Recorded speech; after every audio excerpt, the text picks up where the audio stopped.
So we need to stop enabling our kids when it gets to this addiction point. Like Dr. Seth was saying just now, when it gets to this addiction point, they're still children. It can be fixed, because if we don't fix it right now, we don't let them go through that pain of the withdrawal right now, then what's going to happen? I have 3 girls. My oldest, and I think I put in one of the comments as well. My oldest does social media at his school. Most of the time she's on her phone. When I see her TikTok and stuff, I would question, But then one thing that I also realize is that the child herself does know that I need to do well in school, because she's in high school now. Because if I don't do well in school, I don't get those scholarships and all that. So she is constantly on her phone. Sometimes she's playing. Yes, I can't control everything, but she knows where her limits are, that she can even sometimes bring you her phone herself and say that the phone is distracting me. So if we ourselves as parents do not have the control and do not teach our kids the control themselves, then everything gets out of hand. They should have their phones. I mean, I understand if you don't want to give them phones when they are younger than 12, but they should be made to understand that this is your phone, yes, but so long as I pay the bill, I see everything that goes on the phone. And there's so many apps that you can monitor. Our oldest, even though she's in high school, at a certain point in time, her phone shuts down. She has to come back and ask for time if she wants to do social media. That tells her she's been on social media so long. Her phone will shut down when she's done. She's been online for so long, but she still has the phone, but she can't use the internet, but she still has the phone. And that's what we need to do. We need to have this parental guidance stuff in place. And I tell my kids, until you give me reason not to trust you, I trust you. So I leave them to do the stuff that they're doing. I monitor. I don't hover over them, but I do monitor. But if something should ever come up, then I know that, okay, they were not doing what they had to do. So I feel like we need to be involved in our kids' life. And that is why we are spiraling out of control right now. Thank you. Thank you. Thank you. Please lower your hand for me.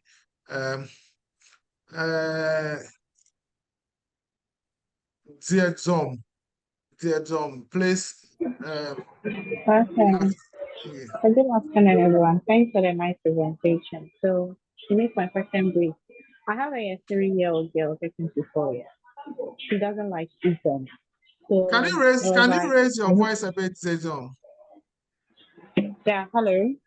Yes, go ahead. Please, I'll say that I have a 3-year-old girl getting to 4 years. She doesn't like eating. Okay, so I used to use other forms and things to push her to eat. But recently, because of work and stuff, she goes to my friend's place when I'm at work so that she can, when I'm done with work, I go and take her. And she cultivated a habit of watching rhymes and stuff on the phone before she eats. And I realized because they keep her occupied with that, she kind of eats more now. Like when she's having the phone, watching her game or listening to those kind of things, kind of eats more. So I'm also compelled to allow her do that because I want her to eat. What is the other alternative I can use to ensure that at least I reduce her screen time, but get her to eat well for me? Thank you. Thank you very much. May, are you there? Yes, I'm here. Can you please respond to that for me? Okay, so there was a part of a comment I didn't quite catch. So she has a 3-year-old, and then I didn't get the bit to then. She goes who didn't used to eat very well. They were using rhymes to help the child eat. And they noticed that, when she's watching these rhymes, she eats much easily. So she's wondering if there are other adaptive ways, because she's afraid, I suppose, that the child may get addicted. Oh, okay. So, but the thing is, who's reading out the rhymes? So, you or the child? I think it's one of those CoComelon videos. Yeah, she's watching them. Very, very addictive. The CoComelon, yes. So yes, it's a good thing that you're bringing this up. You know what? Again, it's still control. The parent controls, the child will learn control. You want your child to eat. How many times does the child eat a day? 3 times. So again, as Seth said earlier, you can limit the screen time to 3 times a day. But then 10 minutes, 15 minutes for the child to eat. So the child knows that, okay, this is it. I don't have access to that phone. I can't watch anything else until my next meal time. And then gradually, what I've learned with young children also is to introduce something else, because you don't want your child also to stick or stay with CoComelon or some other rhymes. They move on, just as you moved on from crash to KG to class 1, you move on to something more adaptive, and that helps so that the child knows that, okay, this is not just for eating. At some other time, I'll have to also use the gadget for something more productive. But it's all you controlling the device. At 3, you can control the device and the usage. All right. And just to add to that, first off, I wanted to say that that's not necessarily an addiction, right? And we mentioned earlier that we do use the devices. Sometimes we'll even recommend it for distraction when somebody's in distress. So the device in and of itself is not evil. But I wanted to add that one of the alternatives is music. I found that helps families a lot when you're trying to transition from the screen, where you can have the music playing without having a screen in front of the person if you have speakers. But even if you still have the tablet, but it's a ways of, and they're just listening to the music. Or they could start to transition to playing games that don't need any device. So like I Spy with My Little Eye, something green. And then you're looking at the room and you pick something green and you're engaging the child and they're happy and they're distracted. There are a lot of games that we used to play as kids, but now we're using the device as a crutch. And in a sense, we have to go back to the counters and the alikotos and just the natural entertainment. Hey, Christy, did you play alikoto? I didn't know. I trust me, I really miss my lokoto. When I go to the markets and the women are selling the snails, I try to look for a small one that I can take and come and shape it into a lokoto, but I hardly get it. I hardly get it. My dear participants, can you please click on the link that I just sent and respond to my survey for me? It would really help us, please. It would really help us. Please respond. It takes you about 2 to 3 minutes to respond. So whilst you are doing that, Zara, please unmute yourself and ask your question. Zara is not ready. Shulamite. Hi, thank you. I am here. Okay. Thank you very much. So mine is not about addiction. So mine is about screen time. My question is, I just delivered and my mother-in-law is the one taking care of my baby at home. But as mother-in-law, they like to watch TV. And I had told her about how screen time can actually affect baby's development and how they can get addicted to it. But she is like, I'm restricting her and I don't know how she can assist me when I'm not around. Because now when you are even playing with him, then he wants to turn his head towards the TV and watch it. And I can't turn it off. So sometimes when I get home, I have to take him into the room and then engage him. But I can't be inside the room the whole time. And when I'm not at home, I don't know what happens and how I can stop, how I can reduce the screen for him. If any ideas could be shared, I appreciate. Thank you very much. Okay. Dr. Pierre, would you take that up for us? It sounds like a conversation. I know mothers-in-law, you don't want to mess with that one.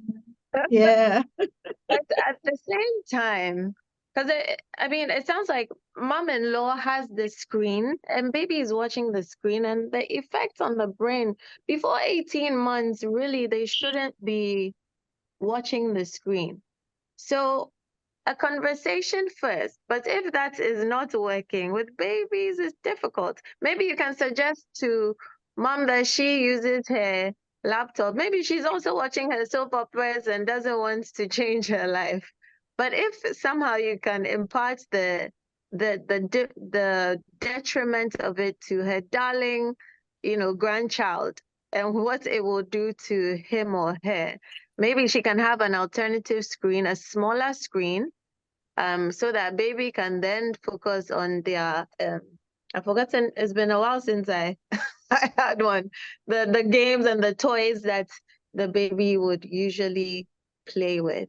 The music again comes to mind. And then also just the positioning of the baby, right? So that if she mom wants to watch her TV, but baby doesn't have to face the TV. She can just move him or her around so that the baby is facing a human being, actually would be the best, and able to learn about serve and return and the social skills that babies need to start building. All right. May, would you like to add something? No, I think Kristen said it. It's the truth. I mean, the child doesn't have to face the TV, you know. And then I think, Kristen, you're looking for the mobile that the children Yes, play with. thank you. That's what it's called, the mobiles. So yes, so that can be done, because honestly, I'm imagining that this is more of a daughter-in-law, mother-in-law issue. So there might be something more to it than that, because if you've expressed concern and it is not gelling with her, then perhaps there's something more. So you can ask that baby not face the screen, and then be given a soft toy or something to keep them occupied. And babies don't sleep. They'll sleep after a short while. You know, we can't help the fact that they will hear what's going on, you know, but they won't see, and therefore the addiction will not be, you know, it's not. I don't see an addiction happening if this is just listening. So it should be okay if you just ask mom-in-law to turn the baby away from the screen and then give baby something else to occupy themselves. Thank you. Felicia Tay just gave us an idea. She says, my grandson goes straight for the worry when he comes here. Please introduce other things. Yeah, or worry. I mean, I can imagine. I mean, those are the things that we used to do. But I don't know the last time I saw the thing. I have to ask. It's a good idea. I would have to look at it again. I'll have to look at Owale for myself. It's a good idea. Thanks, Felicia Tay. I'm still asking my participants to respond to the question. I'm still sharing them. Shulamite, are you there? Yeah, I'm here. Please ask your... Good afternoon. Thanks for allowing me to be part of this conversation.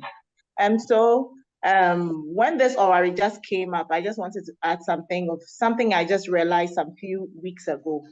So my husband walked in, we went out shopping with the kids, and then we came back with Scrabbles. It's a game that we've thought of buying for them. We have Lude, we have all those home games. But I realized that we didn't really have time to sit and play with them. So it was only tablets, phone, and screen. So my older son has developed this, I would say, addiction, because he loves screen, he loves his phone more than any other thing. So sometimes when you take the phone away or you shorten his screen time, especially during the weekdays, so Mondays to Fridays, they do not watch TV. And they sometimes have the luxury of watching during the weekends when we are not there. It looks as if the addiction is too much.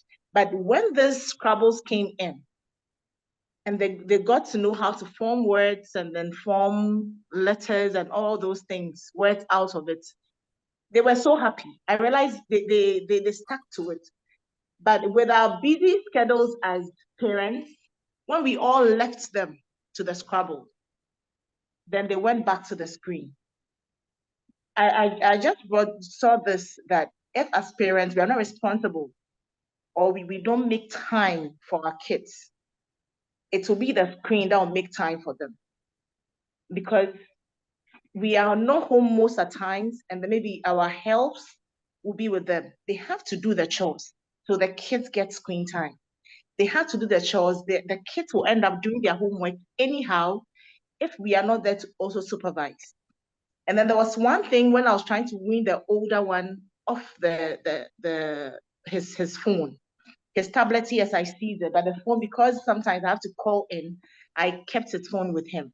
I realized that when he's playing football matches and things on his phone, his concentration is so high. But when he's sitting to read, he just goes daydreaming.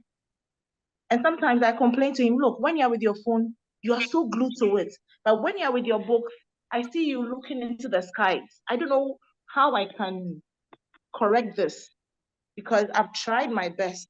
Screen is not something, as at the moment, vacation, screen time is so limited and they're enjoying other things. But the concentration part is where my puzzle is. I really have a problem with bringing back his concentration to his books. Thank you. Thank you. Dr. Kristen Mabel-Pierre would have to leave us for another meeting. At least you all know that we've exceeded our time. But considering the number of people, number of participants still with us tells us, and in fact, Eleonora sums it up, said the number of participants in this meeting is an indication of the depth of the problem we are faced with and the desire to find solution.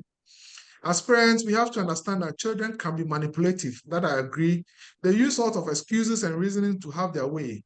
Let us know the trend and assert our authority respectfully in ways that can benefit us and them and society as a whole. Perfect. Perfect.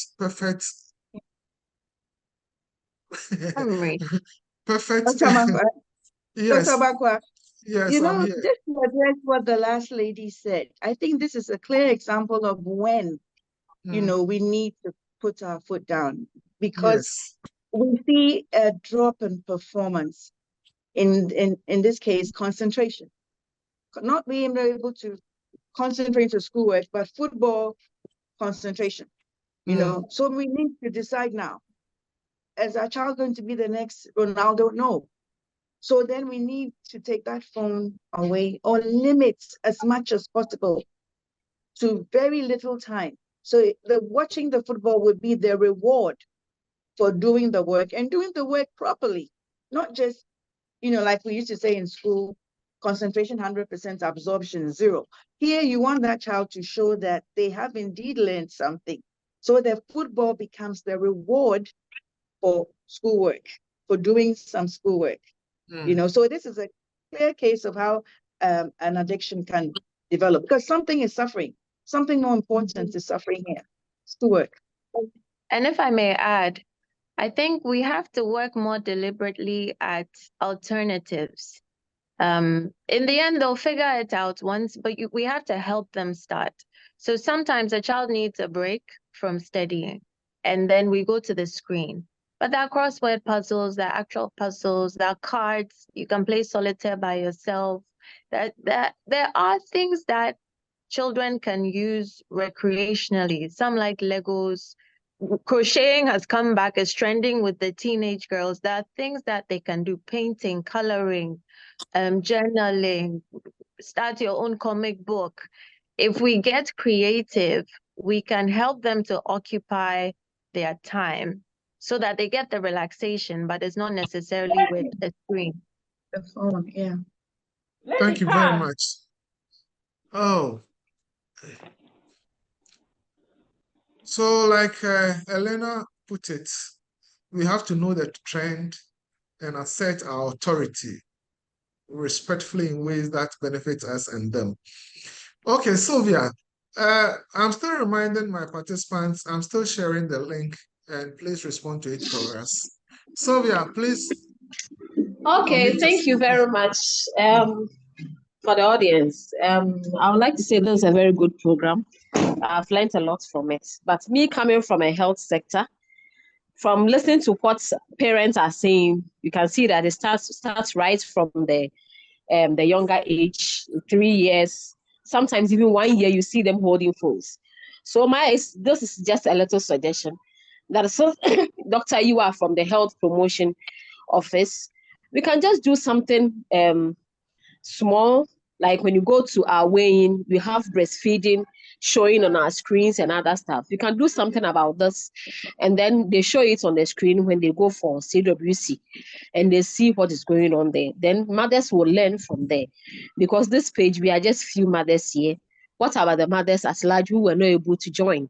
So that is a little suggestion, like when we go to CWC, weighing centers, pediatric centers where the mothers are usually found, fathers are usually found, we can just play just a short to note them, to tell them about the negative aspects of the phone that we give to our kids. And I think that one will go a long way to help, because this thing that we are discussing is very, very important. And I also wanted to ask something about the screen time, but it was answered. So thank you very much. And this program is very, very educative. Thank you. Thank you so much, Sylvia. On that note, please pick the link and put in your suggestion for me, okay? I would really appreciate that. Put the link, it will take about 2 to 3 minutes to respond, and put in your suggestion there for me so that I don't forget. And I'm sure if you would add your number, I would appreciate that so we can work around it. Anita, unmute yourself and make your submission. Yeah, hello. Yes, Hello. please go ahead. Anita, please go ahead. Yeah, I really appreciate this program, and my concern now is our education system. Now, if we want to prevent children not giving them phones, our education system now is demanding this. And looking at most parents who are the market women, and they're also working hard to buy phones for their children to educate them to a higher level. Now, how can these women control, or how can we help them to control their children not being addicted? Because most these days, teachers are giving assignments, notes, everything on the phone. So how can we also help or prevent this? May, would you like to respond to that for me? And before you come in, May, a few questions are asking about the recording. You might be the first time. All our programs are recorded and uploaded onto YouTube. So hopefully latest by Monday, they should be on YouTube and you can have access to them. This is the 27th or 28th session that we've had with a lot of topics. So we can access all of them and view them just like this one. So May, can you respond to Anita for us, please?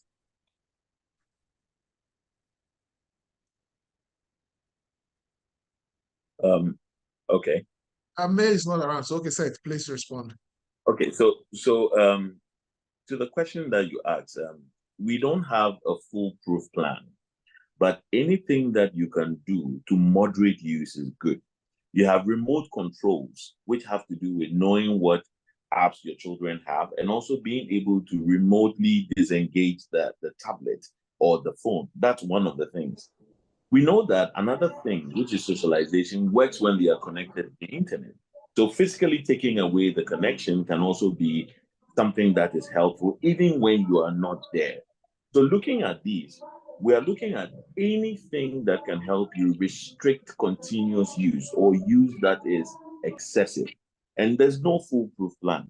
But all the tips that we have given can be helpful to mitigate the challenge, because now what it is that we're not going to be able to do away with them. But I made a suggestion about for school, make sure that your children have a common area at home where everybody can see them when they do schoolwork so that they don't deviate from schoolwork to doing something else.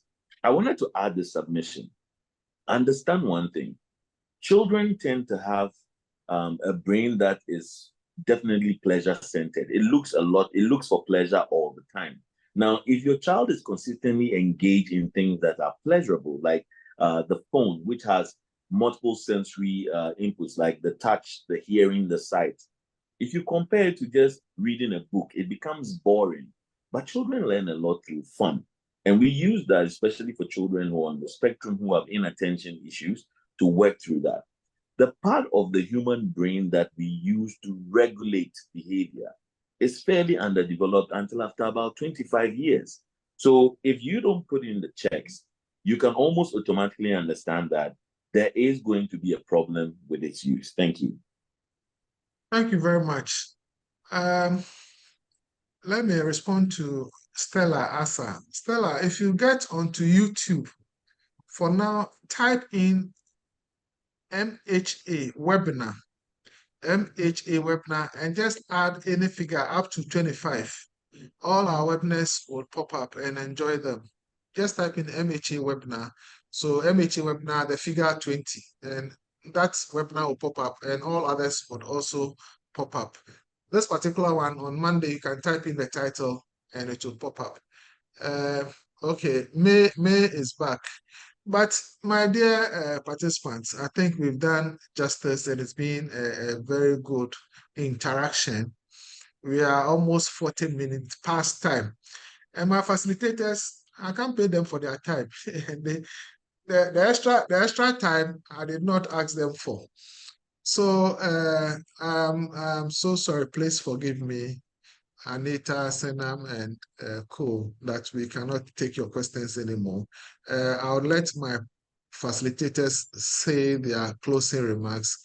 And please, if you've not responded to our questionnaire, kindly do that. I've just shared the link again. So let me start with you, May. Your closing remarks, please. Okay, thank you, Dr. Mambrat. Yes, so I've actually enjoyed the comments from participants a lot because it's given me food for thought. Yes, the phone is not the only gadget. Some of us give our children our tablets, laptops to play with, but the idea is to say that it it keeps them occupied, you know. Of course, wanting them to learn something is one thing, but then most often it's because we want them to be involved in something else. We need to remember that there are other things that we can get our children engaged in. And we've heard about the Ludo, the other games, even the Scrabble. Worry, yes. And even if we want to give them the tablets, again, if it's something that they're going to learn from within the limited time, that is fine. Seth says something about it's a kind of reward system, and I believe in that so much that even if we're going to give them the phone, it should be when they've done something, so that the time they get to play with the phone is precious and not to be used for things that don't matter. We should make that very clear to our children, that the phone is not to keep you away from more important things. Thank you very much. Thank you very much, May. Seth, are you there? I hope he's not dropped off. Technology. Seth. I think Seth dropped off. Oh my goodness. All right, so my dear participants, thank you so much for joining us to another wonderful and educative program. You have been participatory enough. You've made it worth it, and I really, on behalf of the Chief Executive of the Mental Health Authority and management, want to thank you so much for being part of it. I hope all of you have filled our survey that would guide us into future programs. To our faithful facilitators, Dr. May Wolf Caesar, Dr. Seth Mausi Asafo, Dr. Kristen, Mabel Pierre, I want to say a very, very big thank you. We really appreciate your input this afternoon on behalf of the Chief Executive, Professor Adjoa Penaman Apau. I want to say thank you for making this program wonderful. She was part of it. She was in the background enjoying herself with all the interactions. So I want to say a very big thank you. In fact, the watchword is parental control. It's all about parental control. We need to assert our control in respectful ways, I should say, and we'll get a trick. If you think that there's a problem, seek for professional help. When it's getting out of hand, there's a problem. I did mention earlier on about our mental health month, and we have a series of programs coming up. Let me put out my phone number so that if you want to get in touch with this program, I messed up the whole thing. If you want to get in touch, you could get in touch. Well, let me mention it because I can get you. Right, type in my phone number. I don't know what has happened. My phone number is 020-1650-749. I repeat, 020-1650-749. Just send a WhatsApp of your inquiry then I'll respond to it. We might also call you back on how we can work together for this program. On that note, I say a very big thank you to all of you for coming. God willing, next month, we'll meet again with another interesting and equally important topic. Thank you so much for coming. Have a blissful weekend. I'll meet again next time. Thank you very much. The meeting has ended. Thank you very, very much. Bless you. Amen to that. I receive it. Thank you. Thank you. Thank you, Dr. Thank you. Thank you very Thank you. much. Great one. Very, very insightful. Thank you. If you've not responded to our questionnaire, kindly do that for me. I'm sharing it. very much. Thank you very much. Thank you very much. Thank you. Awesome. God Thank bless you. you. Thank you very much. Upcoming Thank you session. very much. God bless you. Amen. Hello. Amen. MHA receives all of your blessings. Yes. Thank you. Thank you. Thank you. God